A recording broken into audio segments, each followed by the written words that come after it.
Hello, before we get started, while everybody's filtering in, I have a nice book to give away. It's Wi-Fi, The Secrets of Wireless Hacking. I'm going to do a contest for giving away this. For those of you that have internet access, the first person that can call out the last RFC number to be released, get a copy of the book. The last RFC number. No. They're all wrong. Keep going. The last RFC number.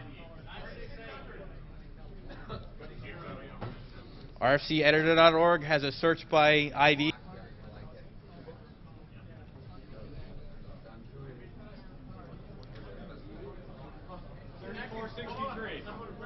Nope.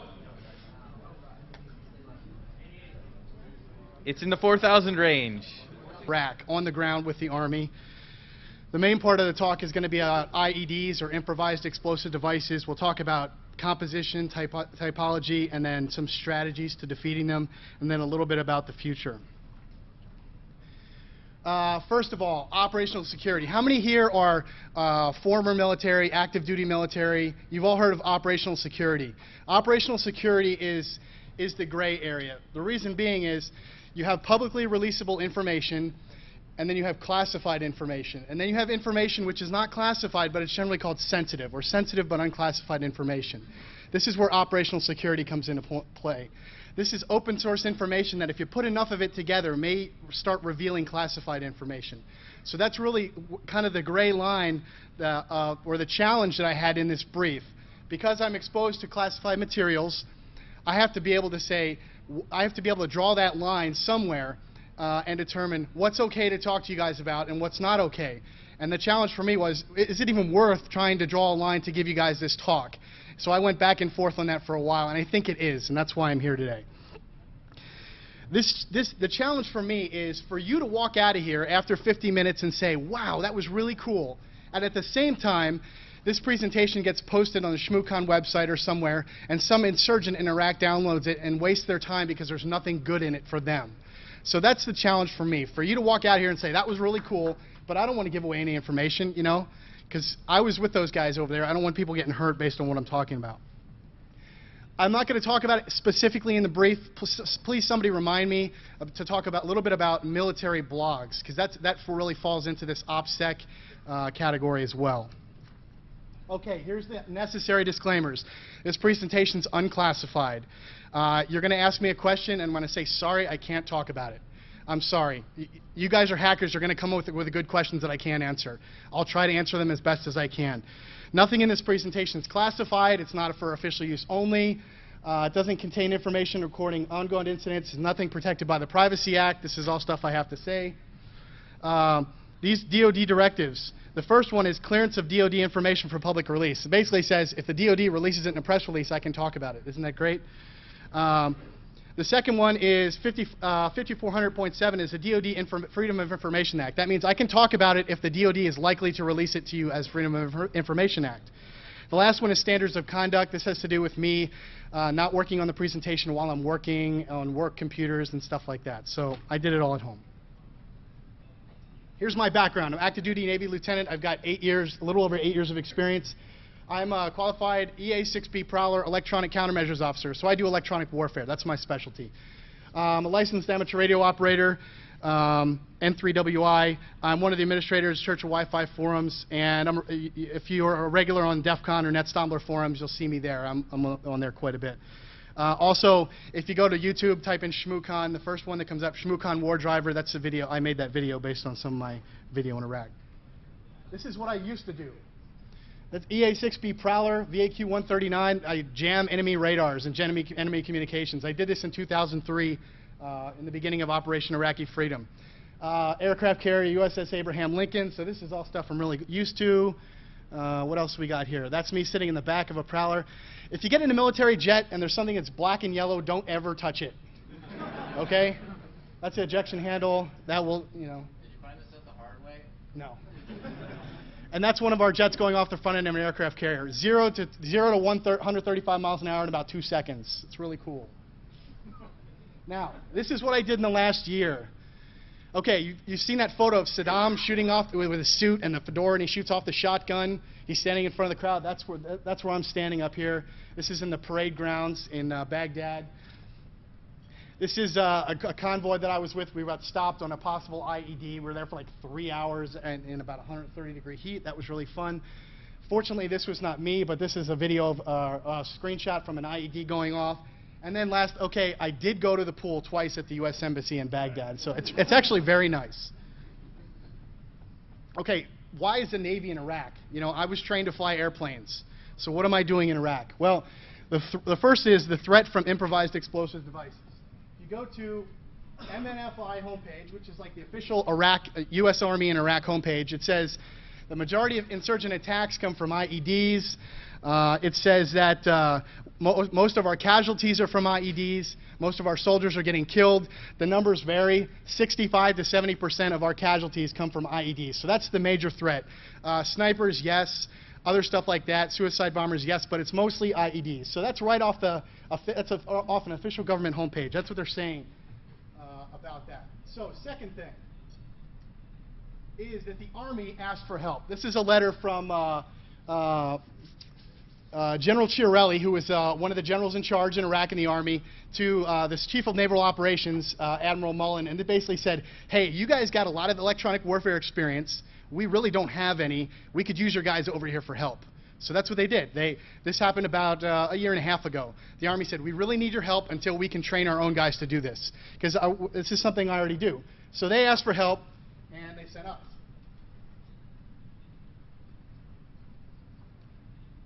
So, threat from improvised explosive devices, the Army asked for help, and the Navy's already got people that do electronic warfare. We do this all the time. I'm trained to do this. My job's to jam stuff.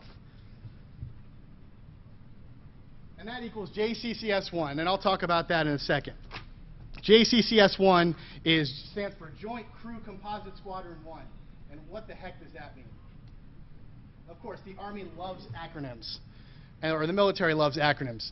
Joint Crew Composite Squadron 1. Well, joint, you know, that means all the services. Crew itself is an acronym for Counter RCIED, which is an acronym in itself for improvised explosive devices. So you've got 3 embedded acronyms. This is the mission statement from our homepage.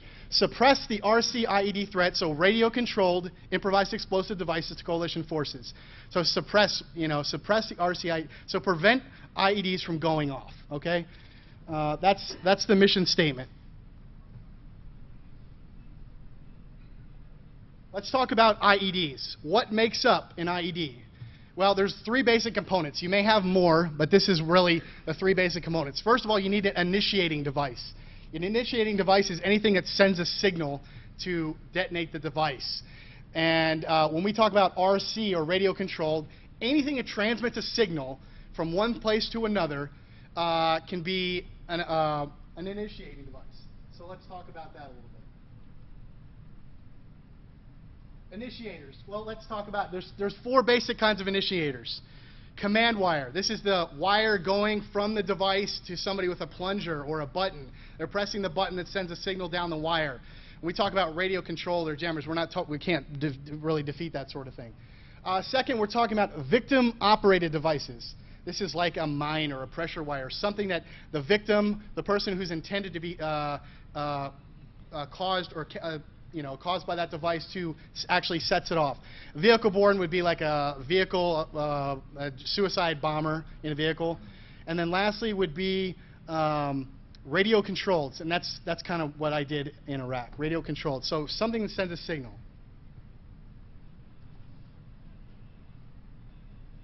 Here's good examples of devices that send signals out. A key fob, like the one you got in your pocket.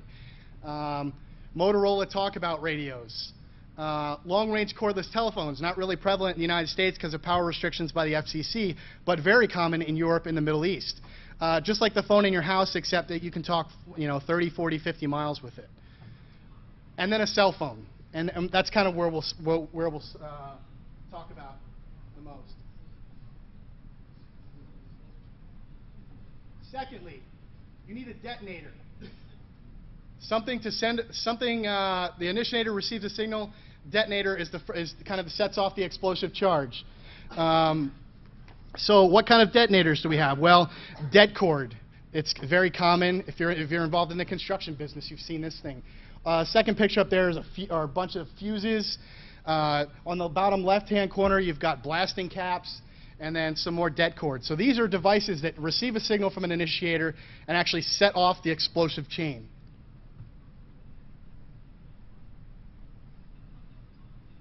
The third device that makes up an IED is an explosive charge. Any kind of explosive charge. Artillery shells, mortar shells, unexploded ordnance, anti-tank mines, homemade explosives. So anything. And you can imagine there might be a little bit of this laying around in Iraq. I'm going to talk about 5 steps to attacking the IED problem. We'll talk about the challenges associated with each. The first is eliminating the source materials. We just talked about the source materials. The initiating devices, the detonators, the explosive charges. Initiators are dual-use technology. Actually, they're really civilian-use technology. All the things we talked about, key fobs, cell phones, you know, obviously we can't ban that stuff. We can't say, sorry, Iraq, you can't have cell phones. So they're devices that are designed for non-military purposes that are being used for, you know, military purposes. So there's a plentiful supply. They're basically impossible to track, and it's actually required for basic government functions, and I'll talk about that in a second. On the next slide, hopefully. At the end, 1991, first Gulf War, Iraqi landline network, what existed of it was virtually destroyed. In 2003, beginning of Iraqi freedom, the rest of the network was, any part of it that was rebuilt was destroyed, so it's basically non-existent. They estimate that maybe 400,000 to 600,000 people in Iraq actually have landline service, and that means it works sometimes, not all the time. So, and they estimated it would cost about $1 billion to rebuild, too expensive. A lot of cell phone companies, especially in Europe and the United States, said, hey, we can put cell towers up a lot cheaper than that. So in 2003, they started installing cell networks. GSM 900 networks was the network of choice.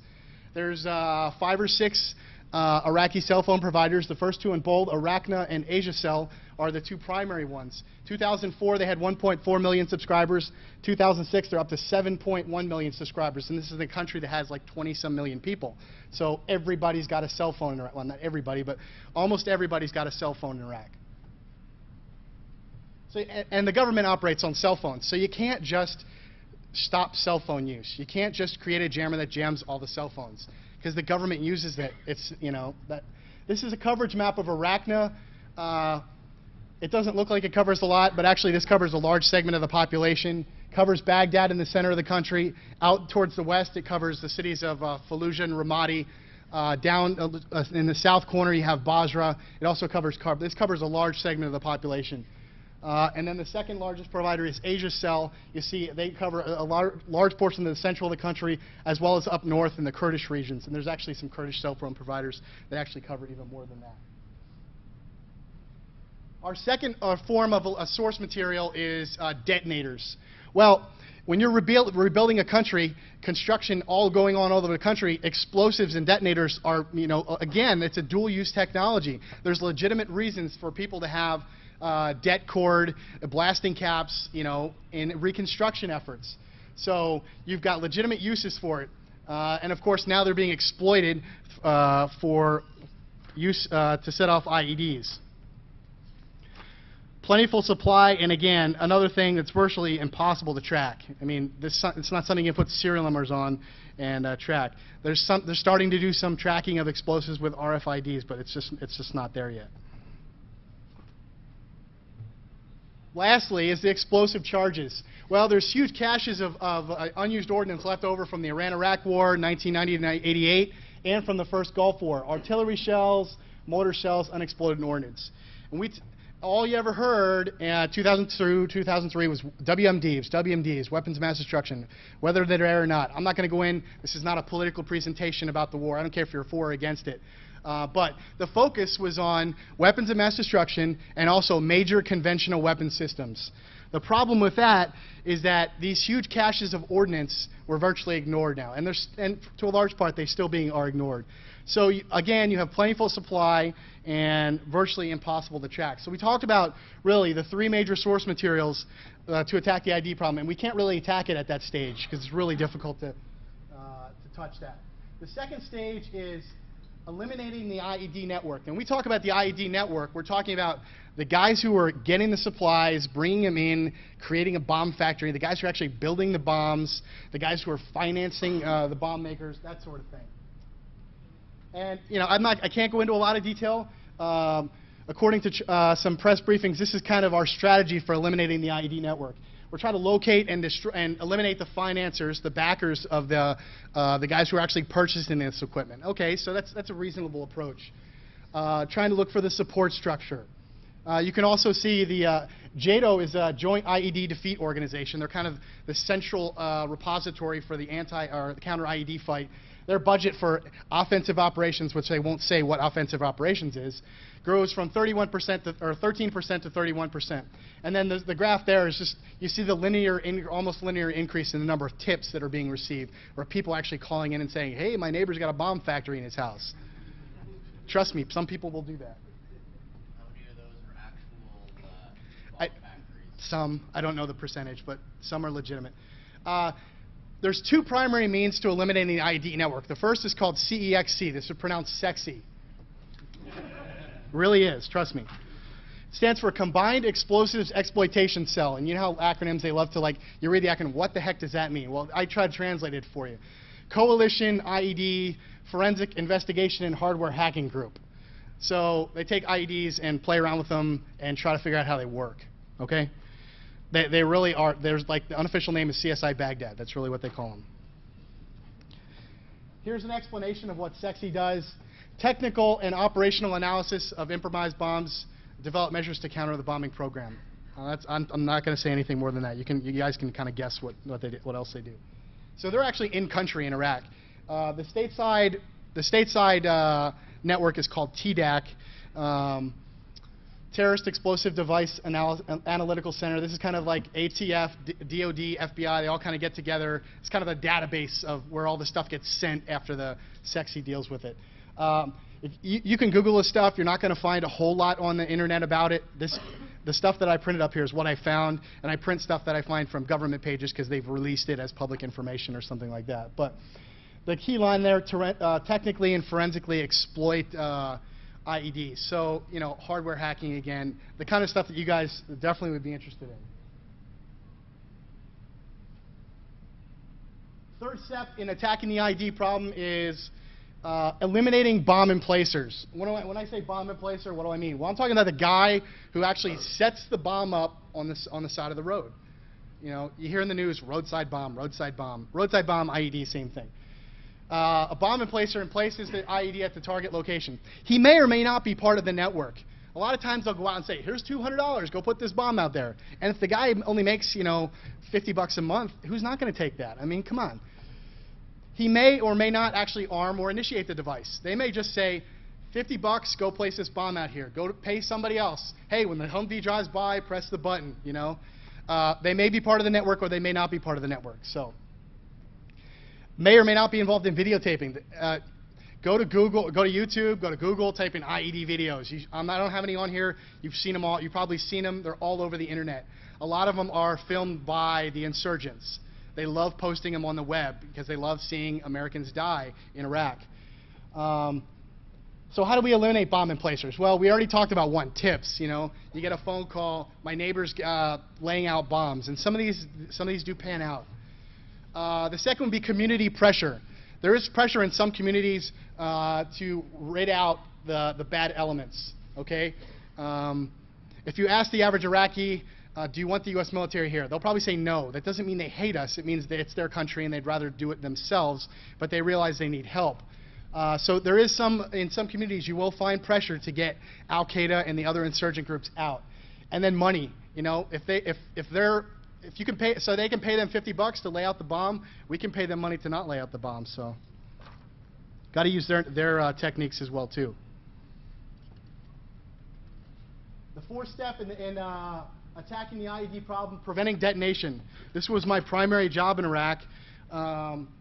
Here's the same quote that I gave you before: suppressing the RC-IED threat to coalition forces. What does this mean?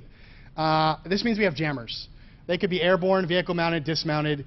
Different models, different manufacturers, Different frequencies, different capabilities, and that's all I'm going to say. I wish I could tell you more, but I really can't. That's the limit of, we have jammers. I'm not going to tell you how effective they are, if they work or if they don't work. We have jammers. Okay, that's enough. And again, that's publicly available information. You understand why I can't tell you this stuff? If I told you this jammer works really great, well, now somebody else can develop a counter to that. And I'm not gonna put my fellow soldiers in Iraq in harm's way because of something that I say. So I'm trying to give you as much information as I can without. I want them to download this and waste their time trying to look for good information. Am I giving you stuff that's interesting, though? I hope so. I hope so. The last thing I want to talk about in defeating the ID network is protecting against explosion. You guys hear about this all the time. They don't have enough armor on the Humvees. There's not enough armor, not enough armor. We don't have enough armor. Well, I'm here to tell you it's not just about more armor, okay? The standard armor, there's different types of armor. You have one type that's called high hard steel. You also have something called rolled homogeneous armor. These are different types of steel that react differently to explosives. Some steel is really good for stopping a bullet, but it doesn't do so well against an IED.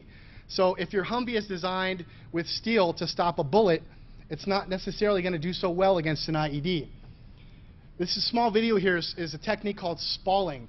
This is a piece of steel being hit by a projectile. It actually fractures the steel and basically sends steel out behind. So the explosion behind the steel is not only from the projectile, but it's from the steel itself. And that's called spalling. Spalling is very dangerous, and this is what causes a lot of casualties in Iraq. So it's really not about just adding more armor. It's about finding the right mix of right types of armor that you want to put on the vehicle. Also, more armor is more weight, and we have to understand the problems of this. You add however many pounds of armor you're going to add, you've now decreased the maneuverability and the speed of that vehicle. Okay? You've increased the rollover potential because you've probably changed the center of gravity of the vehicle. So that guy who's been driving it for 6 months and knows exactly where that rollover point is doesn't know where that rollover point is anymore. It now increases maintenance on your engines and your transmissions and your other systems in the vehicles. We'll also talk about the shape of a vehicle. Okay, an underbody is the most vulnerable portion of the vehicles, and you can't just put lots and lots and more armor. You'll see now the development of what vehicles with V-shaped hulls that actually deflect the explosion away from the vehicle. This is where you'll see whatever replacement for the Humvee that will eventually come out will be something with a V-shaped hull, something along those lines. The other thing I wanted to talk about with the Humvee, consider limitations of a Humvee. 24-volt DC battery. This is kind of off the line, or 60 amps. And then if you mod it, you can get up higher than that. But think about that. I mean, you can't just put like, a 1,000-watt jammer in a Humvee. You just don't have the power to do it. You've got sirens, you've got lights, you've got spotlights, you've got all sorts of things that are being added to this vehicle. And you have to work within those limitations. So it's not just about putting more stuff on the Humvee. Trust me, there's a lot of stuff on the Humvee.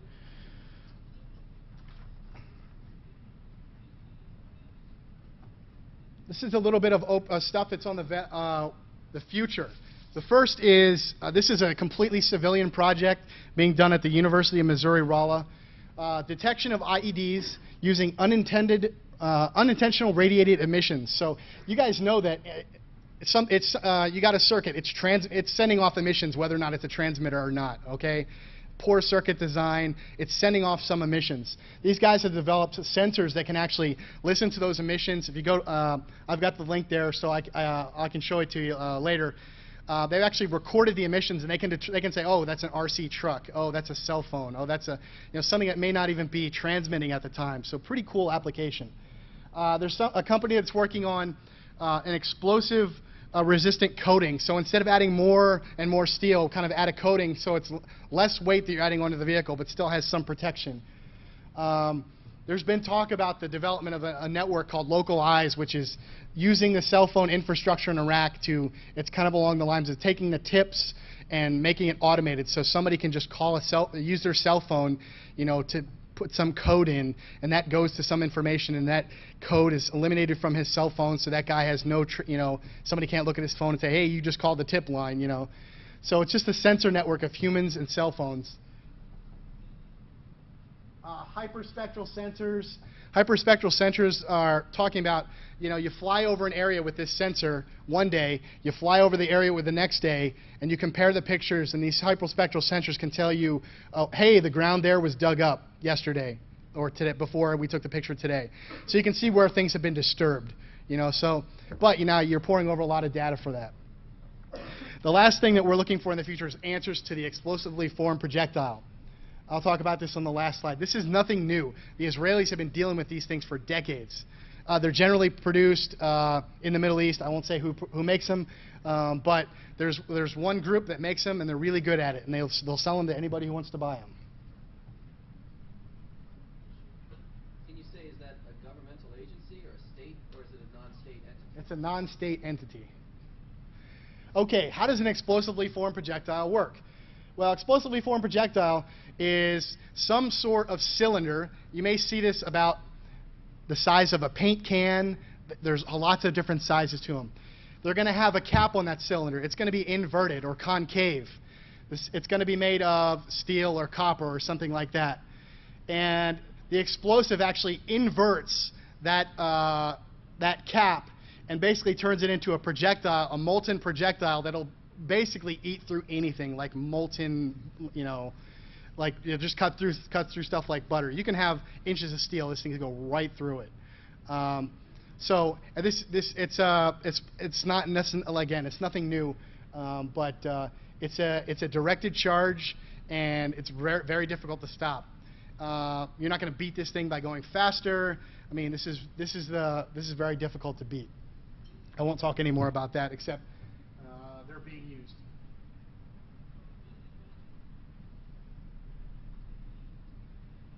Okay, I'm going to do a few more things here, and then I purposely tried to go a little bit faster because I want to answer as many questions as you can. First of all, acknowledgments. I want to thank the Shmoo group for allowing me to speak. I know when I submitted this talk, they might have thought, well, it's kind of interesting, it's a little bit different, something that you probably didn't expect to see at a hacker convention. But I think it's something interesting to you guys, and I hope it was. Secondly, Church of Wi-Fi, a group of which I'm happy to be helping advance a lot of stuff. And then my family, my wife and kids, who are definitely supporting me in all this stuff. A couple see alsos. Please see Renderman or myself. Renderman's up here in the front for our hash tables. We've got 2 sets of them, 7 gigs. We also have a 35 or almost 40 gig one. Pre-computed hash tables for WPA cracking. And also see one of us. If you guys are familiar with the concept of the Lockpick Village, we're going to do something like that called a wireless village at DEF CON. So if you're going to go to DEF CON, you're interested in wireless, please see us about that. It's something that we're really interested in. Questions. I'd be happy to take your questions. Again, I'm sorry if I can't answer it because you guys are going to come up with the really good questions, but I'll answer them as best as I can. So we've got about 15 or so minutes here to answer any of your questions. And it's kind of hard to see, so I'll try. In the back.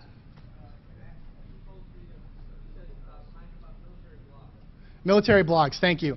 A lot of soldiers in Iraq, if you read, how many guys read military blogs? Anybody? Military blogs. Generally considered the best information from inside Iraq. You'd be very surprised to know that most of the major news organizations do not have people embedded with the military in Iraq anymore. They use what's called stringers. There are guys in Iraq who take money for giving tips to the media organizations.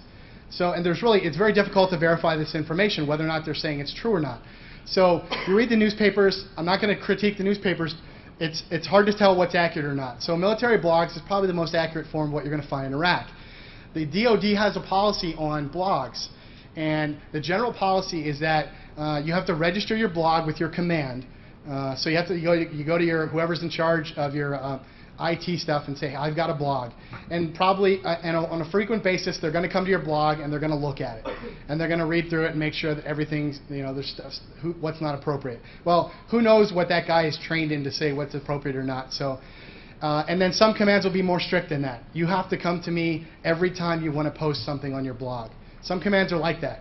You cannot post anything unless you come to me and get approval first. Some commands are like, you cannot have blogs, no blogs at all. I was fortunate enough to have very little oversight of my blog. I was able to publish things. My blog was talked about. I was never asked to.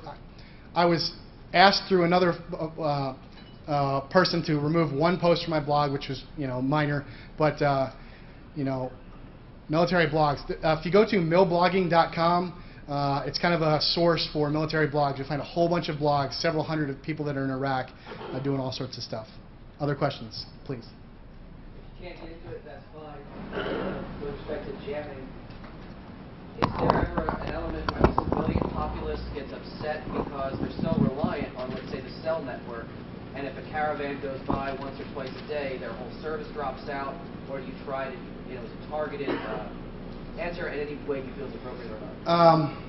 You want to impact the local people as little as possible. If you can do something without them even knowing you did it, that's really the way to do it. The more that you impact their basic services, they're going to get pissed off. So I hope that kind of gives you an answer. Right here.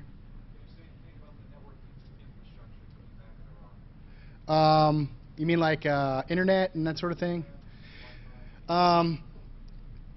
Most people in Iraq have houses built out of rock and stone and dirt, and everybody's got a satellite dish. So a lot of internet comes through satellite. I can't speak to numbers, but I would say it's mostly satellite, wireless. I wanted to do some war driving in Iraq. Actually, if you see my video, I did war driving in Iraq. But it's kind of difficult to put something outside of a Humvee, and but yeah, I can't speak to that. A lot of it's wireless and satellite and that sort of thing. Do you think that you could save more people if people felt more secure about sending in tips? How anonymous do they feel like they really are when they send in tips? It depends. It depends on the community. Some communities are very infiltrated by insurgents, and those people will not. 1 week you talk to them, and the next week you come back and they won't say a word, and so you can already tell what's going on. They definitely fear the insurgents. So it's just a matter of where you're at in the country. Is the insurgents have a stronghold in that community, or are they just not there? So, and that goes back to the ethnic makeup or the religious makeup of the community, whether it's Sunni or Shia or Kurd. I'm just wondering if you can speak to the complexity of a lot of these devices. Like what is the like? Most of us here are thinking, these are probably like really complex devices, remote control. Is it mostly just really easy, 2 wires and hit the button, or what's the percentage of complex? Pretty simple stuff. Yeah. Not very advanced. You probably don't need technical degrees to do most of this stuff. There's a wide range, but I would say a lot of stuff is on the lower end, simple stuff. Explosive charge as simple as like a 152 or 155 artillery round, which is about this long and really heavy. Have we thought about, instead of using air assets that are maybe only online for 1 hour a day or 1 hour a week, like putting some sort of external power source on a deuce and a half or even in a Humvee to run these jammers on whatever the highways or roads that people are to the on? extent that we can do that, we do. Okay. Elaborate a little more on trying to outrun them, like what we talked about. Oh, trying to outrun. Yeah. Okay. The question he asked was outrunning IEDs. You've got an 18 or 19-year-old Army guy, just came out of high school. He doesn't know. He probably didn't take physics in high school. So he may believe that if he drives faster, he can outdrive an explosion from an IED. You guys know feet per second of explosives. You're not going to outrun it. It's a matter of doing a little bit of math for them. Say, okay, in the amount of time that this explosion went off till it hit your vehicle, you went 3 centimeters or something like that. So you're not going to outrun it. So that's just taking basic math and giving it to guys that maybe aren't thinking about that sort of thing. Especially if they've done it before and survived, so. Can you talk about how the Israelis have dealt with this problem?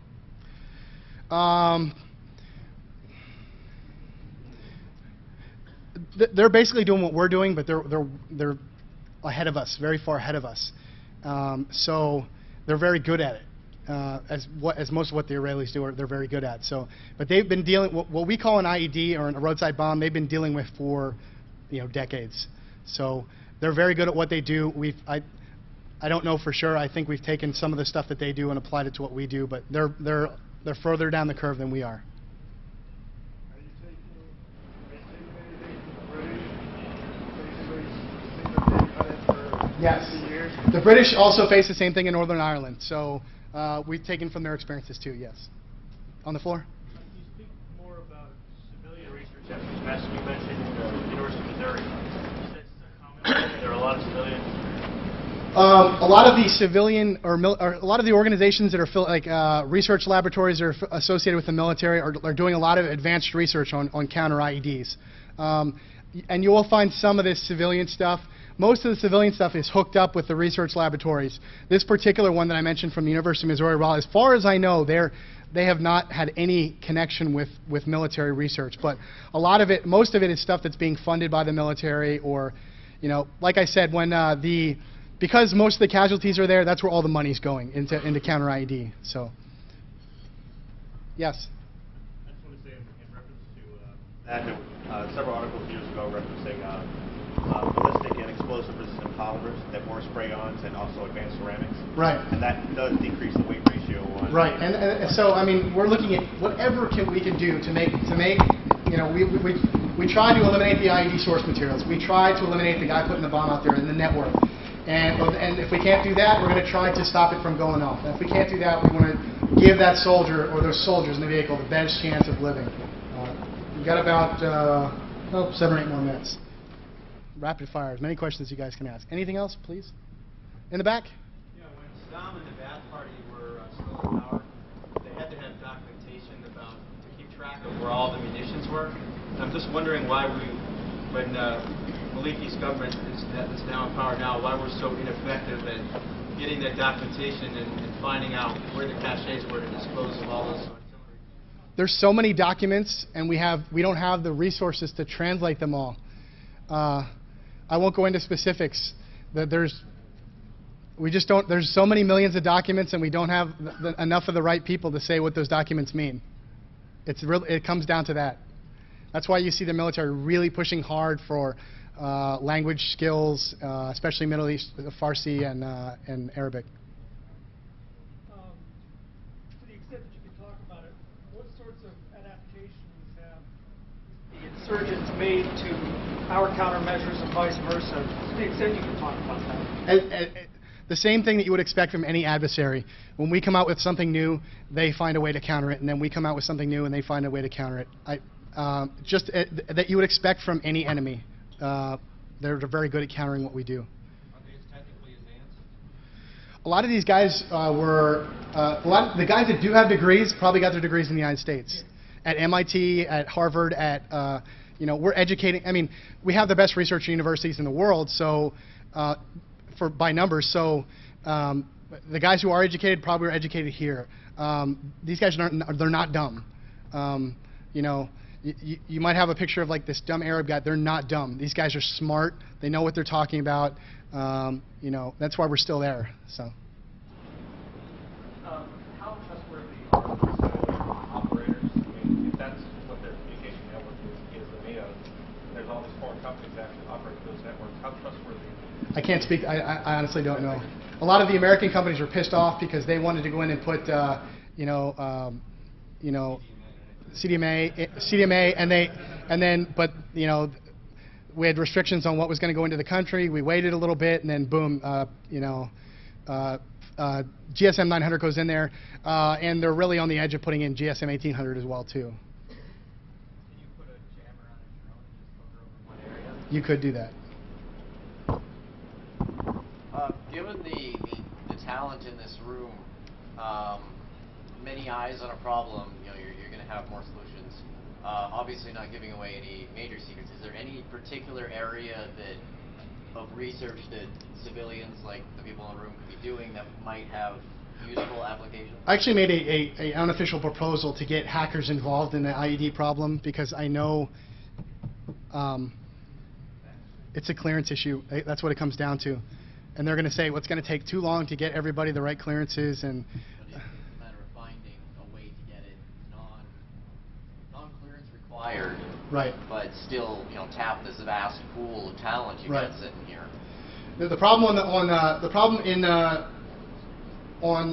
front, on the war front, is you've got this great technology. You don't want anybody to know about it, but you want to put it in the hands of an 18-year-old private with no security clearance, and you want him to use it and understand how it works. So if it's cleared so high that nobody can use it, it's no use.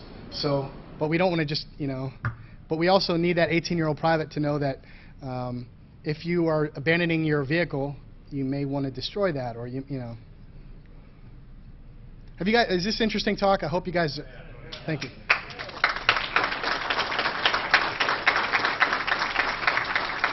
We got about 5 more minutes. Go ahead. What other kinds of detection? I mean, besides jamming, is there any effort to detect? Mark 1, Mod 1, eyeball. Best way to detect an IED. It really is. It really is. The best way to detect an IED is to see it, that just comes with experience. Driving the same roads every day and saying that wasn't there yesterday. That piece of trash was not there yesterday. And that's really what it comes down to. Microwave technology is being used. The hyperspectral stuff is being used. But really, the eyeball is the #1 way to detect IEDs. It really is. When you detect something like that, do you guys always call in the bomb squad to take care of it? Are there some Depends. you just shoot at and they blow up? No, don't shoot at IEDs. From afar, you see a piece of trash and you just blast. Some people, some Iraqis will shoot at IEDs. Okay, that's their EOD, is to blow it up. It depends on the mission. The mission that I was involved in was detainee operations, and moving prisoners, escorting prisoners, doing all that kind of stuff. And oftentimes we couldn't stop. If we saw an IED, even if it didn't go off or it did go off, we had to keep going. So it depends on the mission. There are guys who are out there just to look for IEDs, and they're going to stop for everything that looks like an IED. So it depends on the mission. Everybody has the mission of finding IEDs, but whether or not you're going to actually stop and then when we stop on something that's an IED, obviously, I'm not EOD trained. I don't know how to detonate that thing. So that's when you call in EOD, and they're going to come and probably use robots, because who cares if you blow up a robot, For hackers contributing ideas, could the military establish a website where they could make public the information of how the insurgents are doing the IEDs, and not so much what you're doing to counter them, and then just accept submissions of? I don't know. That's kind of where I was trying to go with. I can tell you how an IED is made, because they make them. That's not public. That's not But I don't know. There's a line to be drawn. They've drawn it so far. They don't want people to know, what the insurgents know. So. Is it possible, like with certain organizations, where you establish a line where you can, let's say they present a problem, fairly generic problem, and individuals can email in information that I would hope there would be some way to do that. I mean, that's what when I talked about, I never put it up an official thing. I just made suggestions. Hey, the hacker community would be great to attack this sort of problem. And a lot of times, if you don't have PhD or a certification behind your name, not in this community, but a lot of times in official communities, if you don't have PhD behind your name, or you're not a physicist or a scientist, they're like, whatever. So. Are any of these sort of standoff detection mechanisms, like laser spectroscopy, It is being researched, and there's research in that area. What was the question? Laser spectrography. I know a guy that writes code that takes a payload and guides a parachute down to a given location using GPS. Have you ever seen that used in the field? I have not. In the back? There's either a wire or radio transmission that's detonating a lot of these devices. How often can you detect where that is coming from, or capture someone nearby? To DF it, you mean like to DF the device? Sure.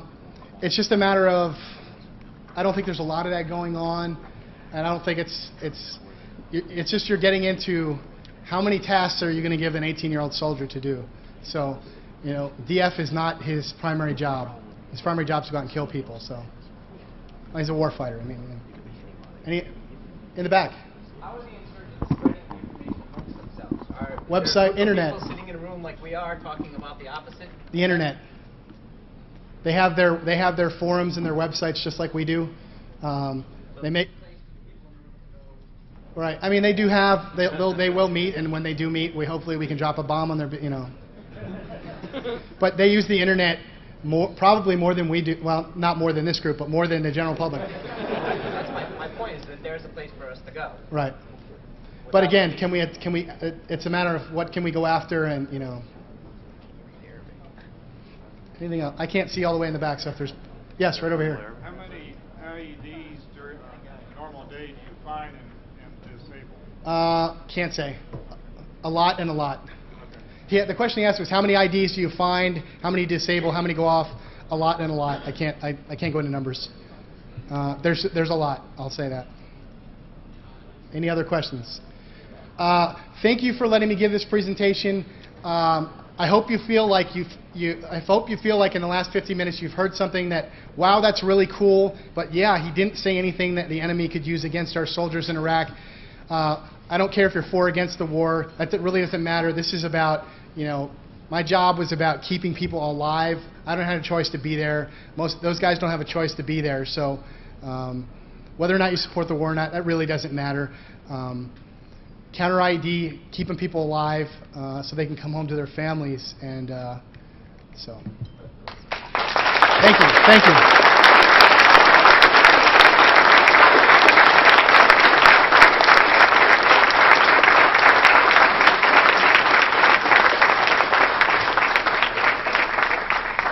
I will step out into the area out here so the next guys can set up. However, if you got more questions, generic questions about Iraq, stuff about IEDs, stuff about anything like that, I'd be more than happy to answer your questions. Thank you again.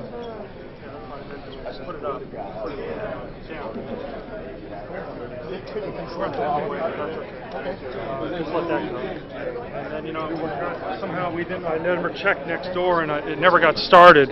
This neck never started. But luckily this one's rolling. So hopefully we'll have audio on it. I forgot to go in there and check it. But yeah, so normally what I do, even if they're starting, I'll try to go